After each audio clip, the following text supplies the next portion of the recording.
Welcome back to part number 3 of What If Ahsoka and Rex Escaped with Maul. Thank you to those of you who watched the first 2 parts. To recap what happened in those if you haven't seen them, the 3 fugitives of the Empire working together to take the fight to Palpatine, and after Ahsoka had rescued several Jedi initiates, we find her alongside Rex, Gregor and Wolf as they aim to find more lost clone troopers. The former Jedi Ahsoka Tano, now codenamed Fulcrum, was travelling through hyperspace, aiming for the previous known location of Commander Cody on Utapau. Obi-Wan had told her about the betrayal of his 212th Battalion, and the planet would make a good starting point for a search. As it had been with Coruscant, the airspace surrounding the planet was empty, and the rebels landed on one of the less broken levels of Pal City. Rex pointed to a small collapsed structure, noticing that it had the signs of an old Clone Wars command base, and they ascended to the rubble. To their surprise, the heap was covering a large holotable used by General Grievous during his stay on the planet, and beside it laid the remnants of the cyborg himself. Wolf shifted the corpse with his strength, but he inadvertently tripped off an alarm, emitting a pulse signal across the planet. They immediately make a move to run back to their ship, but find that it is surrounded by Imperial troopers, and their attempts to seek help from the rebellion are disrupted. Ahsoka summoned a nearby Varactyl, and once they had all mounted, they barged through their opposition and into the safety of the rocky and desolate terrain. On the way, Rex had procured a data stick from the abandoned holotable, and once out of the disruptor fields, they pass on the information back to their allies. Senator Organa managed to scramble a freighter to rescue the rebels, and together they returned to review the data they had stolen. They are horrified to see the hologram of Commander Cody and several other officers of the 212th Battalion surrounding Sidious, and the Sith Lord commended their efforts on capturing Utapau and now needed them on Kashyyyk. Ahsoka and the former clones thus begin their journey to the forest-covered planet, and the powerful Force user felt pain like she had done at the Jedi Temple.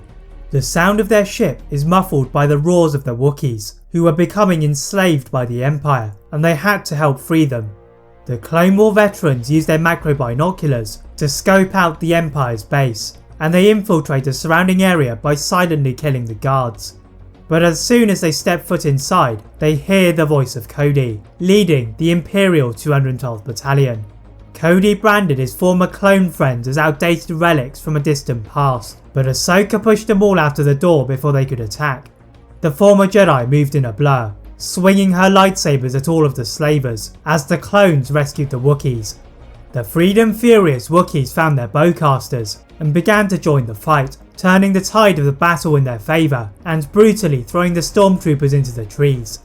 Beside the shore, Rex had found Cody badly beaten, with the muddy imprint of a Wookiee painted on his armour, and his former friend muttered that he only wanted to do his duty before he drifted into the waters.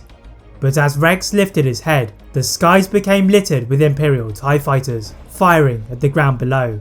Ahsoka sensed the darkness of her former master, and ordered the Wookiees to use the anti-aircraft turrets. The others run into the trees, and leave Ahsoka to face Vader alone. The Sith apprentice could feel the power from his old padawan, but it paled in comparison to the dark side, and together they could perhaps defeat the Emperor. Ahsoka defiantly ignited her blades, determined to avenge her master, and Vader had no choice but to counter the furious flurry of attacks. Despite Ahsoka's training, she began to struggle against her old master, retreating into the trees, where the Wookiees had laid a trap, roasting the electronic circuits in the Sith with a power surge.